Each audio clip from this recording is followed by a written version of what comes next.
عزیزان گرامی وقار، آپ کو میں تاریخ کے جھروکوں میں لے جاؤں، آپ ہندوستان میں موجود ہیں۔ یہ ہند جو ہے، پہلے جو اکھنڈ بھارت تھا، سندھ اور ہند، پاکستان، بنگلہ دیش، سب اس کے اندر تھا۔ آپ کو پتہ ہے 90 ہجری کی بات ہے، تاریخ تھوڑی سی سن لو۔ 90 ہجری کی بات ہے، سندھ میں راجہ دابر سنگھ کی حکومت تھی۔ ایک بہت بڑا راجہ تھا اس زمانے کا۔ اس کے زمانے میں چند گنڈوں نے کیا کیا تھا، میں صرف اور صرف غیرت بیدار کرنا چاہتا ہوں، توجہ سے سن رہے ہیں؟ غیرت کسے کہتے ہیں سن لو، اس کے بعد میں پھر اپنے عنوان پر آتا ہوں۔ راجہ دابر سنگھ کے گنڈوں نے چند ان عورتوں کو گرفتار کیا جو حج کے سفر پر جا رہی تھی۔ حج کے سفر پر جو جا رہی تھی، ان عورتوں کو قید کیا گنڈے، اور ان کا مال لوٹ لیا، ان کی عزت پر حملہ کیا۔ وہ عورتیں جب گرفتار ہو کر کے آئیں ان گنڈوں کے ہاتھ میں، تو پکارنے لگی کوئی عرب کا ہمارا بھائی ہے جو ہماری عزت کو بچا لے۔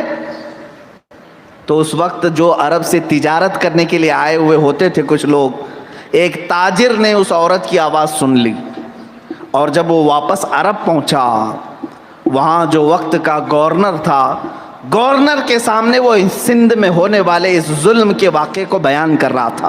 کون بیان کر رہا تھا؟ وہ تاجر، وہ بزنس مین جو یہاں تجارت کے لیے آیا تھا۔ وہ عرب میں جا کر گورنر کے پاس واقعہ بتا رہا تھا، راجہ دابر سنگھ کی حکومت ہے اور گنڈے موالی عورتوں کو گرفتار کیے ہیں، اور وہ عورتیں پکار رہی تھی۔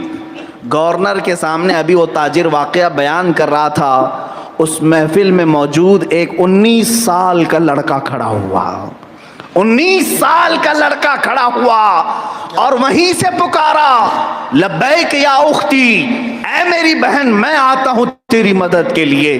19 سال کا جوان کون تھا؟ تاریخ میں اس کا نام جا کر پوچھو گے تو وہ محمد بن قاسم تھا۔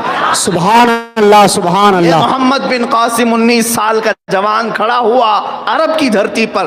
اس نے کبھی نہ ہند دیکھا، نہ سندھ دیکھا، نہ یہاں کی آب و ہوا اسے معلوم تھی، نہ یہاں کے لوگوں کا مزاج اسے معلوم تھا۔ باوجود اس کے ایک خاتون کی آواز پر وہ اٹھ کھڑا ہو گیا، اور 10,000 کا لشکر لے کر کے سب سے پہلے ہند کی سرزمین پر قدم رکھنے والا لشکر محمد بن قاسم کا تھا۔ وہ کس لیے آیا تھا؟ وہ غیرت ہی اسے یہاں لائی تھی، وہ غیرت لے آئی تھی۔ سندھ کے علاقے میں جب وہ آیا تو سب سے پہلے راجہ دابر سنگھ سے کہا کہ جن عورتوں کو تم نے گرفتار کیا، تمہارے گنڈوں نے ان کو پکڑا، ان عورتوں کو آزاد کر دو، وہ حج کے سفر پر جانے والی تھیں، ان کی عزتوں سے نہ کھیلو۔ راجہ دابر سنگھ کو بڑا گھمنڈ تھا، بڑا غرور تھا۔ اس نے کہا کل کے بچے 19 سال کے ہمیں چیلنج دینے آئے ہیں اور ہم سے یہ کہہ رہے ہیں کہ ہم اپنے قیدیوں کو چھوڑیں، ایسا کبھی نہیں ہو سکتا۔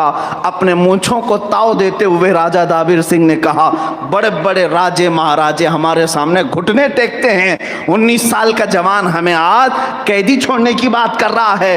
محمد بن قاسم نے پھر کہا میری بات اگر تو مانتا نہیں ہے تو پھر تجھے بتاتے ہیں کہ اسلام کا 19 سالہ جوان ہوتا کون ہے، پھر بتایا جائے گا محمد عربی کا شعر ہوتا کیسے ہے۔ دوسرے دن محمد بن قاسم نے للکارا آؤ تم اپنی فوج لے کر۔ میرے عزیزو اس وقت اس کی 1 لاکھ سے زیادہ کی فوج تھی، اور یہ جوان 10,000 کا لشکر لے آیا تھا۔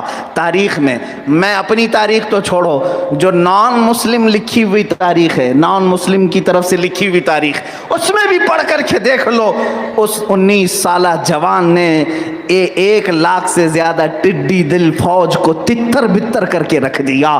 3 دن کے اندر ان سب کو میدان چھوڑ کر بھاگنا پڑا، کئی تو اس میں مر گئے، اور وہی غرور و گھمنڈ میں تپتا ہوا راجہ گرفتار ہو کر قیدی کی شکل میں محمد بن قاسم کے ہاتھ آیا، اور اس کے بعد محمد بن قاسم نے ان خواتین کو آزاد کیا، پرچم اسلام لہرایا، اور پھر اعلان کیا اے لوگو اب ہند میں اصلی امن و امان آیا ہے، امن و امان کا پیغام آیا ہے۔